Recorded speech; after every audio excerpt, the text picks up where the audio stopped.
ವಿಶೇಷ ಕಾರ್ಯಕ್ರಮಕ್ಕೆ ಮತ್ತೊಮ್ಮೆ ನಮಗೆಲ್ಲ ಸ್ವಾಗತ. ಇಲ್ಲಿ ತನಕ ಸಾಕಷ್ಟು ನಾವು ಚರ್ಚೆ ಮಾಡಿದ್ದೀವಿ. ಬನ್ನಿ, ಈಗ ನಮ್ಮ ಜೊತೆ ಜಾಯ್ನ್ ಆಗಿದ್ದಾರೆ ಗೀತಾ ರಾಮಾನುಜಂ ಲೇಖಕಿ, ಚಿಂತಕಿ, ಶಿಕ್ಷಣ ತಜ್ಞೆ. ಅವರ ಪಟ್ಟಿ ದೊಡ್ಡದಿದೆ. ಗೀತಾ ಮೇಡಮ್, ಕಾರ್ಯಕ್ರಮಕ್ಕೆ ತಮಗೆ ಸ್ವಾಗತ. ಸೊ ಮತ್ತೊಬ್ಬರು ನಮ್ಮ ಜೊತೆಗೆ ಜಾಯ್ನ್ ಆಗಿರುವಂಥವ್ರು ನಿಮಗೆಲ್ಲ ಪರಿಚಿತರು, ರಕ್ಷಿತಾ ಮೇಡಮ್ ನಮಗೂ ಕೂಡ ಕಾರ್ಯಕ್ರಮಕ್ಕೆ ಸ್ವಾಗತ. ಸೊ ನಾನು ನಿಮ್ಮಿಂದ ಆರಂಭ ಮಾಡ್ತಾ ಇದ್ದೀನಿ. ನೋಡ್ತಾ ಇದ್ದೀರಿ ಬೆಳಗ್ಗಿನಿಂದ 11 ದಿನಗಳ ಸಾವು ಬದುಕಿನ ಹೋರಾಟ ಏನಿದೆ, ಆ ಹೋರಾಟ ಕೊನೆಗೊಳ್ತು. ಇವತ್ತು ಬೆಳಗ್ಗೆ 4:00ವರೆಗೆ ಆ ಹುಡುಗಿ ಕಣ್ಣು ಮುಚ್ಚಿರುವಂಥದ್ದು.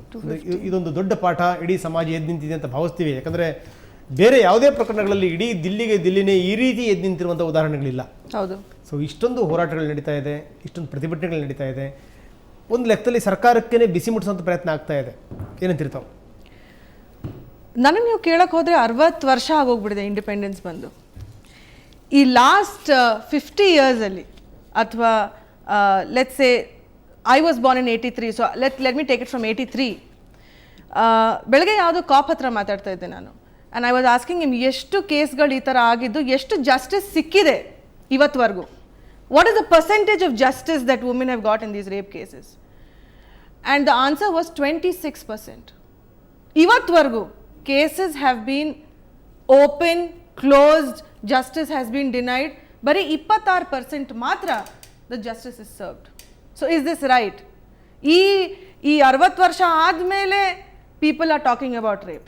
ಡಿಸೆಂಬರ್ 15 ಆದಮೇಲೆ ಕೂಡ ಈ ಸ್ಟೇಟಲ್ಲಿ they have been so many cases and still people are just quite about it. ಇದಾದಮೇಲೆ ಕೂಡ ಇವ್ರಿಗೆಲ್ಲೆಲ್ಲ ಜೈಲಲ್ಲಿ ಹಾಕ್ತಾರೆ. 15-20 ದಿವಸ, 1 ತಿಂಗಳಲ್ಲಿ they'll be biggest lawyers coming out and bail ಕೂಡ ಆಗುತ್ತೆ. And they'll just be one of us roaming around on the roads of Karnataka. Simple. ಇಷ್ಟೇ ಆಗ್ತಿರೋದು ಅಂತ. ಇಷ್ಟೇ ಆಗ್ತಿರೋದು. ಈಗ ನಾವು ಅದೇ ಚರ್ಚೆ ಮಾಡ್ತಾ ಇದ್ವಿ. ಸೊ ಇಂಥ ಸಂದರ್ಭದಲ್ಲಿ ಜವಾಬ್ದಾರಿ ಇರುವಂಥವ್ರು ಎಲ್ಲರೂ ಕೂಡ ಒಂದಾಗಬೇಕು, ಒಟ್ಟಾಗಬೇಕು. ಅದ್ರಲ್ಲಿ ಲಾಯರ್ಸ್ಗಳು ಸೇರಿಕೊಂಡು ಇಂಥವ್ರ ಕೇಸ್ಗಳು ನಾವು ತಗೊಳ್ಳಲ್ಲ ಅಂತ ಹೇಳಿ ಅವರೇ ಒಂದು ನಿರ್ಧಾರಕ್ಕೆ ಬರಬೇಕು ಅಂತ ಚರ್ಚೆ ಮಾಡ್ತಾ ಇದ್ವಿ. ಈಗ ನೀವು ಹೇಳ್ತಿರೋದು ಅದಕ್ಕೆ ಸಮೀಪದಲ್ಲೇ ಇದೆ. 26%. Is that even a rate? Sir, ಈಗಿನ ನಮ್ಮ ಫೆಸಿಲಿಟಿ ನಿಜವಾದ್ದು ಅಂತ ಏನು ಹೇಳಿದ್ರೆ, ಮೇಡಮ್ ಹೇಳಿದ ಹಾಗೆ ಈಗ ಇತ್ತೀಚಿನ ಜನಗಳು ಧ್ವನಿ ಏರಿಸ್ತಾ ಇದ್ದಾರೆ. ಮುಂಚೆ ಯಾಕೆ ಏರಿಸಲಿಲ್ಲ ಅಂತ ಹೇಳಿದ್ರೆ, ಈಗ ಮಾಧ್ಯಮಗಳು ತುಂಬ ಚೆನ್ನಾಗಿದೆ ಸರ್, ಚೆನ್ನಾಗಿ ಎಚ್ಚೆತ್ಕೊಂಡಿದೆ. ಆ್ಯಂಡ್ ಜನರಿಗೆ, ಎಸ್ಪೆಷಲಿ ಹೆಣ್ಮಕ್ಳಿಗೆ ಯಾವ ರೀತಿ ನ್ಯಾಯ ಸಿಕ್ಕಬೇಕು ಅನ್ನೋದಕ್ಕೆ ರಿಯಲಿ ಸಪೋರ್ಟಿವ್. ಬಟ್ ಭಯ ಎಲ್ಲಿದೆ? ಭಯ ಇದ್ರೆ ತಾನೇ ಇದೆಲ್ಲ ನಿಲ್ಲೋದು. ಅದಕ್ಕೆ ಒಂದು ಕಡೆ ಗೌರ್ಮೆಂಟ್ ಸಪೋರ್ಟು ಕೈ ಜೋಡಿಸಿದ್ರೆ ನಾವೆಲ್ಲ ನಿಜವಾಗಿ ಸುರಕ್ಷಿತ ಅಂತ ಹೇಳ್ತೀನಿ. ಎಸ್, ಮತ್ತಷ್ಟು ನಾನು ನಿಮ್ಮ ಜೊತೆ ಚರ್ಚೆ ಮಾಡ್ತೀನಿ. ಗೀತಾ ಮೇಡಮ್, ತಾವೇನಂತೀರಿ? ಅಲ್ಲ, ಇದು ಬಹುಶಃ ಒಂದು ವಿಷಯ ನಾವಿಲ್ಲಿ ಎಲ್ಲ ಬೆಳಗ್ಗೆಯಿಂದ ನೀವು ಚಿಂತನೆ ಮಾಡ್ತಾ ಇದ್ದೀರಾ, ಎಲ್ಲ ಆಯಿತು. ತಪ್ಪು ಮಾಡಿದವರ ಬಗ್ಗೆ ನಾವು ಮಾತಾಡ್ತೀವಿ, ಎಷ್ಟು ಬೆಳಕಿಗೆ ಬರುತ್ತೆ. ಒಂದನೇ ಪಾಯಿಂಟು. ಎರಡನೇ ಪಾಯಿಂಟು, ಬಹುಶಃ ಇನ್ನೂ ಲೆಸ್ ಪ್ರಿವಿಲೇಜ್ಡ್ ಸೆಗ್ಮೆಂಟ್ನಲ್ಲಿ ಎಷ್ಟೊಂದು ಈ ಥರ ನಡೀತಾ ಇದೆ.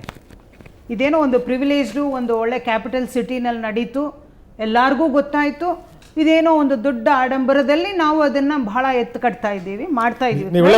ಒಳ್ಳೆ ಮಾತಾಡಿದ್ರಿ. ಇದಕ್ಕೆ ಅಡಿಷನ್ ಆಗಿ ನಾನು ಹೇಳ್ತಾ ಇದ್ದೀನಿ, ಹಾಸನದಲ್ಲಿ ಮನಮನೆ ಘಟನೆ ಆಯ್ತು. ಸೊ ಅದು ಹೊರಗಡೆ ಬರಲಿ. ನಾನೇ ಹೇಳ್ತೀನಿ, ಮನಮನೆ ಮೈಸೂರಲ್ಲಿ ಚಲಿಸುವಂತ ಟ್ರೈನ್ ನಿಂದ ಎತ್ತಿ ಬಿಸಾಕಿದ್ದಾರೆ. ಆಮೇಲೆ ನಮಗೆ ಗೊತ್ತಿರೋ ಹಾಗೆ ನಾವು ಇಲ್ಲಿ ರೂರಲ್ನಲ್ಲಿ ಕಾಲೇಜ್ ಮಾಡಿರೋವಾಗ ಅಲ್ಲಿ ಎಷ್ಟೊಂದು ದಿನ ಬೆಳಗಾರೆ ಒಂದೊಂದು ಇನ್ಸಿಡೆಂಟ್ ನಮ್ಮ ಕಣ್ಣಿಗೆ. ನಾವು ಒಂದ್ಸಲ NSS ಕ್ಯಾಂಪ್ ಮಾಡಕ್ಕೆ ಹೋಗಿದ್ದೀವಿ. ಒಂದು ಹುಡುಗಿನ ಮನೆಯವರೇ ಚೆನ್ನಾಗಿ ಕತ್ತೀಚಿಗೆ, ಇನ್ನೇನು ನಾವು ಅಲ್ಲಿ ಕ್ಯಾಂಪ್ ಆರ್ಗನೈಸ್ ಮಾಡಬೇಕು, ನೀವು ಮಾಡೋಕ್ಕಾಗಲ್ಲ. Because I went to give awareness programme for women. They said you should stop it, you should not give. ನಾನು ಹೇಳೋದು, ಶಿಕ್ಷೆ ಕೊಡೋದು, ಮಾಡೋದು ಎಲ್ಲ ಕರೆಕ್ಟು. ನಮ್ಮಲ್ಲಿ ಅಂಥ ಬಿಗಿಯಾದ ಒಂದು ಇಲ್ಲ ಅನ್ನೋದು ಅವೆಲ್ಲ ಒಪ್ಕೊಳ್ಳೋಣ. ಇವತ್ತು ನ್ಯೂಕ್ಲಿಯರ್ ಫ್ಯಾಮಿಲಿನಲ್ಲಿ ಸಿಸ್ಟರ್ ಅನ್ನೋ ಕಾನ್ಸೆಪ್ಟೇ ಇಲ್ಲ. ನಿಜ ಹೇಳ್ತೀನಿ, ಸಿಸ್ಟರ್ ಅನ್ನೋ ಕಾನ್ಸೆಪ್ಟ್. ನಾನು ಹೇಳೋದು, ಇವತ್ತು ನಾವು ಶಿಕ್ಷಣದಲ್ಲಿ ಏನು ಕೊಡ್ತಾ ಇದ್ದೀವಿ? ಕೈಲಾಸಂ ಹೇಳಿದ್ರು ಮಕ್ಕಳ ಸ್ಕೂಲ್ ಮನೇಲಲ್ವೇ ಅಂದರು. ಮನೆಯಲ್ಲಿ ಏನು ಹೇಳ್ಕೊಡಕ್ಕೆ ನಮ್ಗೆ ಯಾವುದೂ ಏನೂ ಗೊತ್ತಾಗ್ತಾ ಇಲ್ಲ. ಮನೇಲಿಲ್ವೇ, ಶಾಲೆನಲ್ಲೂ ಇಲ್ವೇ. ಶಾಲೆನಲ್ಲೂ ಎಲ್ಲರಿಗೂ ಬೇಕಾಗಿರೋದು ಫಾರ್ಮಲ್ ಎಜುಕೇಷನ್. ಎಷ್ಟು ಮಾರ್ಕ್ಸ್ ತೊಗೊಂಡ್ರು, ಎಷ್ಟು ರಿಯಾಲಿಟಿ ಶೋಸ್ನಲ್ಲಿ ಪಾರ್ಟಿಸಿಪೇಟ್ ಮಾಡಿದ್ರು, ಮಕ್ಳು ಎಷ್ಟು ಹತ್ತರು, ಮಕ್ಳು ಎಷ್ಟು ಬಿದ್ದರು. ಇದು ಬಹಳ ವಿಪರ್ಯಾಸ. ಇವತ್ತು ಈ ಒಂದು ಹುಡುಗಿ ಕೇಸನ್ನು ನಾವು ಇಷ್ಟು ಮಾತಾಡ್ತಾ ಇದ್ದೀವಲ್ಲ, ದಿನಕ್ಕೆ ಸಾವಿರಾರು ಹೆಣ್ಣು ಮಕ್ಕಳು ಹೀಗೆ ಆಗ್ತಾ ಇದ್ದಾರೆ. ಆಮೇಲೆ ಈ ಕಲ್ಚರ್ ಎಲ್ಲಿ ಹೋಯ್ತು? ನಾವು ಹಿಂದೆಂದು ಪುರಾಣದಲ್ಲ ತಗೊಂಡಾಗ ಪುರಾಣದಲ್ಲಿ ತಪ್ಪು ಮಾಡಿ ತೋರಿಸಿದ್ದು ಈ ಥರ ಮಾಡಬೇಡಿ ಅಂತ ಬರೆದಿಟ್ಟು ಹೋಗಿರೋದು. ಅವನು ಮಾಡಿದ್ನಲ್ಲ, ನೀನು ಯಾಕೆ ಮಾಡಲಿಲ್ಲ ಅಂತ ಕೇಳೋದಕ್ಕಲ್ಲ. ಇದೇನೋ ಆಯ್ತಲ್ಲ, ಯಾರೋ ತಪ್ಪು ಮಾಡಿದ್ರು ಅಂದರೆ ಅವ್ರು ಮಾಡಿದಾಗ ನಾವು ಯಾಕೆ ಮಾಡಬಾರ್ದು ಅನ್ನೋದಲ್ಲ ಇದು. ಈ ಥರನೇ ಆರ್ಗ್ಯುಮೆಂಟ್ಸ್ ಇವತ್ತು ನಡೀತಾ ಇದೆ. ಇದು ತಪ್ಪು. ನಾನು ಒಬ್ಬ ಶಿಕ್ಷಕಿಯಾಗಿ ಹೇಳ್ತಾ ಇದ್ದೀನಿ, 50 ವರ್ಷ ಮಕ್ಕಳ ಜೊತೆ ಒಡನಾಟ ಇಟ್ಕೊಂಡವಳಾಗಿ ಹೇಳ್ತಾ ಇದ್ದೀನಿ. ಇವತ್ತು ನಾನು ನಾಳೆ ಅವ್ರಿಗೆ ಏನಾದ್ರು ಹೇಳಬೇಕಾದ್ರೆ ನಮಗೊಂದು ಆತ್ಮಸ್ಥೈರ್ಯ ಬೇಕು. ಆಮೇಲೆ ನಾವು ಏನು ಸೆಲ್ಫ್ ಡಿಫೆನ್ಸ್, ಇವತ್ತು ಇದು ಹಿಂದೂ ಫೋರಮ್ನಲ್ಲಿ ಎಲ್ಲ ಮಾತಾಡ್ತಾ ಇದ್ರು, government should establish self defence forums ಅಂತ. ಏನು ಪ್ಯಾಕೆಟ್ನಲ್ಲಿ ಖಾರದ ಪುಡಿ ಇಟ್ಕೋಬೇಕಂತೆ, ಮೆಣಸಿನ ಪುಡಿ ಇಟ್ಕೋಬೇಕಂತೆ. ಗಂಡಸರಿಗೇನು ಇವತ್ತು ಆ ಕೊಲೆ ಆಯ್ತಲ್ಲ ಮೈಸೂರಿನಲ್ಲಿ, ಅದ್ರ ಬಗ್ಗೆ ಏನು ಹೇಳ್ತೀರಾ ಈಗ? Basically we are losing the basis of our culture of humanity.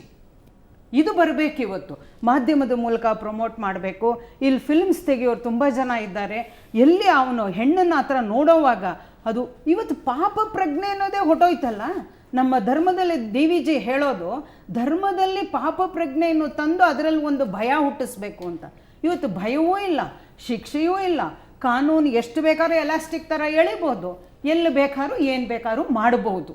ಇಂಥ ಸಂದರ್ಭದಲ್ಲಿ ಇಲ್ಲ, ನಾನು ಹೇಳೋದು ಹೀಗೆ ಆದ್ರೆ ಆಗಲ್ಲ. ಗಾಂಧೀಜಿ ಹೇಳಿದ್ರು, a woman if she can walk upright in the mid. ಅದು ಬಹಳ ಕ್ಲೀಶೆ ಅನ್ಸುತ್ತೆ ಮೇಡಮ್. ಅದು ಕ್ಲೀಶೆ ಏನ್ ಬಂತು ಇವತ್ತು? ಮಧ್ಯಾಹ್ನ ನೀವು 12 ಗಂಟೆಗೆ ಹೋಗಕ್ಕಾಗಲ್ಲ ಅಂದ್ರೆ ಏನ್ ಪ್ರಯೋಜನ ರಂಗನಾಥವ್ರೆ? ಇಷ್ಟೊಂದು liberalisation, globalisation, economy has developed. Only economic growth has taken place, not economic development has taken place. Please understand this. Once it has happened, every individual will improve. Yes madam, ಮತ್ತಷ್ಟು ನಾನು ಮಾತಾಡ್ತೀನಿ. ತಕ್ಷಕರಿ ಅಂತೀರಿ?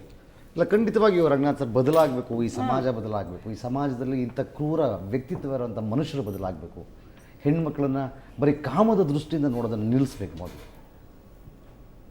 ಸೊ ಎಲ್ಲ ಸಮಾಜ ಹೆಣ್ಣು ಹೆಣ್ಣು ಅಂದ್ರೆ ಭೋಗದ ವಸ್ತು ಅಂತ ಅದು ತಪ್ಪು. ಇನ್ನೇನು ಬೇರೆ ಏನು ಅಲ್ಲಿ ಒಂದು ಭಾವನೆ, ಒಂದು ಪ್ರೀತಿ, ಇನ್ನೇನು ಇಲ್ಲ. ಬರೀ ಈ ಕಾಮದ ದೃಷ್ಟಿಯಿಂದ ನೋಡುವಂಥದ್ದು ಮೊದಲು ಅದು ಗಂಡಸರಿಂದ ಆಚೆ ಹೋಗಬೇಕು ಅಂತ ನನ್ನ ವಾದ.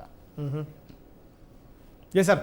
ಸರ್ ಮೇಡಮ್ ಹೇಳಿದ್ರು ಸ್ಕೂಲುಗಳೇನಾಗಿವೆ ಅಂತ ಹೇಳಿ. ಅದು ಮೊದಲ ಮಾತು. ಎಥಿಕ್ಸು ಮಾರಲ್ಸ್ ಅನ್ನೋ ಕಾನ್ಸೆಪ್ಟ್ ಸ್ಕೂಲ್ ಪುಸ್ತಕದಲ್ಲಿ ಇವಾಗ ಇಲ್ಲವೇ ಇಲ್ಲ. ಮೊದಲು ನಾವು ಹೇಳ್ಕೊಡೋದೇ ಲೆಕ್ಕ ಮತ್ತು ಇಂಗ್ಲೀಷು, ಸೈನ್ಸ್. ಯಾಕಂದರೆ ಇಂಗ್ಲೀಷ್ ಇದ್ದರೆ ಎಲ್ಲ ದೇಶದವ್ರ ಹತ್ರ ಮಾತಾಡ್ಬೋದು, ಲೆಕ್ಕ ಇದ್ದರೆ ದುಡ್ಡು ಮಾಡ್ಬೋದು, ದುಡ್ಡು ಎಣಿಸ್ಕೋಬೋದು. ಇದು ಎರಡು ಬಿಟ್ಟು ಬೇರೆ ಏನನ್ನು ನಾವು ಹೇಳದೇನೆ ಇದ್ದಾಗ ಎಥಿಕ್ಸು ಮಾರಲ್ಸ್ ಅನ್ನೋ ಕಾನ್ಸೆಪ್ಟ್ ತರೋಕ್ಕಾಗಲ್ಲ. ಮೂರನೇದು ಒಂದು ಹೇಳ್ತೀನಿ, ಇದೆಲ್ಲ ಘಟನೆಗಳು ಆದಾಗ ಆ ವರ್ಗನ ಒಂದು ಸಾರಿ ಗಮನಿಸಿ. ನಾನು ಹೇಳ್ತಾ ಇರೋದು ದಯವಿಟ್ಟು ಆರ್ಥಿಕವಾಗಿ ಹಿಂದುಳಿದ ವರ್ಗ ಅನ್ನೋ ಜಾಗದಲ್ಲೇ ಜಾಸ್ತಿ ಈ ತರಹದ ಕ್ರೈಮ್ಸನ್ನು ನೋಡ್ತಾ ಇದ್ದೀವಿ ಅಂತ. ಎಲ್ಲೋ ಒಂದು ಕಡೆ ಅದು ಬೇರೆಯೇ ಉಳಿತಾ.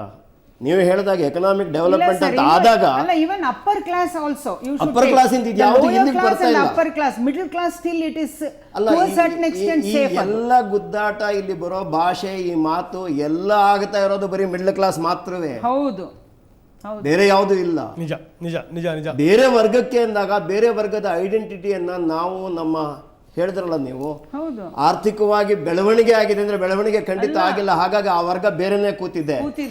ಹಿಂದೆ ಆ ವರ್ಗಕ್ಕೂ ಒಂದು ಕನಸಿತ್ತು, ಅದೊಂದು ಸಮಾಜದ ಭಾಗವಾಗಿತ್ತು. ಈಗ ಆ ವರ್ಗಕ್ಕೆ ಯಾವುದೇ ತರಹದ ಕನಸುಗಳಿಲ್ಲ. ಮಧ್ಯಾಹ್ನದ ಊಟ, ಸಂಜೆ ಊಟ ಇಷ್ಟಾದ್ರೂ ಆಯಿತು, ಮಧ್ಯೆ ಯಾವುದಾದ್ರೂ ಆದೀತು. ಈ ಪರಿಸ್ಥಿತಿಯಲ್ಲಿ ಅದನ್ನು ಬೆಳೆಸ್ತಾನೆ ಇದ್ದೀವಿ ನಾವು. ಮತ್ತು ಇನ್ನೊಂದು, ಎಲ್ಲೋ ಒಂದು ಕಡೆ ನಾನು ವಾಪಸ್ ಅಲ್ಲಿಗೆ ಹೋಗ್ತೀನಿ ಅಂತ ಅನ್ನಿಸ್ಬೋದು. ಏನೇ ಆದರೂ ಕೂಡ ನೀವು ಯಾವುದೋ ಒಂದು ಕಾನ್ಸ್ಟಿಟ್ಯೂಷನ್ ಅಂತ ಮಾಡ್ಕೊಂಡ್ರೆ, ಒಂದು ಗೌರ್ಮೆಂಟ್ ಅಂತ ಮಾಡ್ಕೊಂಡ್ರೆ ನಾವು ನೋಡೋದು ಆಳುವವರನ್ನೇ ಮೊದಲು. ಮನೆಯಲ್ಲಿ ಏನೇ ಸಮಸ್ಯೆ ಆದರೂ ಮೇಲಿನವರನ್ನು ನೋಡ್ತೀವಿ, ಇಲ್ಲಿ ಕೂಡ ನೋಡೋದು ಅದೇ. ಆದರೆ ಇದೆಲ್ಲ ಘಟನೆಗಳು ನಡೆದಾಗ ಅವರುಗಳ ರಿಯಾಕ್ಷನ್ ಏನಿತ್ತು ರಂಗನಾಥ್? ಏನಿತ್ತು ಈ ರಿಯಾಕ್ಷನ್ ಏನಿತ್ತು? ಕೊನೆಯಲ್ಲಿ ನಾನು ಹೇಳ್ತೀನಿ, ಇಂಗ್ಲೀಷ್ ಟಿವಿನಲ್ಲಿ ಬಂದಂಥವ್ರು, ಆ ಮಾಧ್ಯಮದಲ್ಲಿ ಬಂದಂಥವ್ರು ಒಬ್ಬರು ಸ್ಪೋಕ್ಸ್ಮನ್ ಯಾರು ಅಂತಂದರೆ, 6 ತಿಂಗಳ ಹಿಂದೆ ಕಾಂಗ್ರೆಸ್ ಅವರನ್ನ ಸ್ಪೋಕ್ಸ್ಮನ್ ಮಾಡ್ಕೋಬೇಡಿ ಅಂದಿದ್ರು. ಯಾಕೆಂದ್ರೆ ಅವ್ರದ್ದೇ ಯಾವುದೋ ಟಿವಿ ಇಂಟರ್ನೆಟ್ ಅಲ್ಲಿ ಬಂದಿತ್ತು. ನಾನು ಹೇಳಿದ್ದು ಅಂಥವ್ರು ಬಂದಾಗ ಆ ವಿಷಯದಲ್ಲಿ ಏನಿರುತ್ತೆ ಗೌರವ? ಇಂಥ ನಾಯಕತ್ವದಿಂದ ಹಾಗಲ್ಲ ನಾನು ಹೇಳ್ತಾ ಇರೋದು. ಪ್ರತಿಯೊಂದು ಒಂದಕ್ಕೊಂದು ವಿಪರ್ಯಾಸ. ಎಸ್ ಮೇಡಮ್, ಮತ್ತಷ್ಟು ನಾನು ಚರ್ಚೆ ಮಾಡ್ತೀನಿ. ಇನ್ನಷ್ಟು ಚರ್ಚೆ ಮಾಡೋದಕ್ಕಿಂತ ಮೊದಲು ಒಂದು ಪುಟ್ಟ ವಿರಾಮ.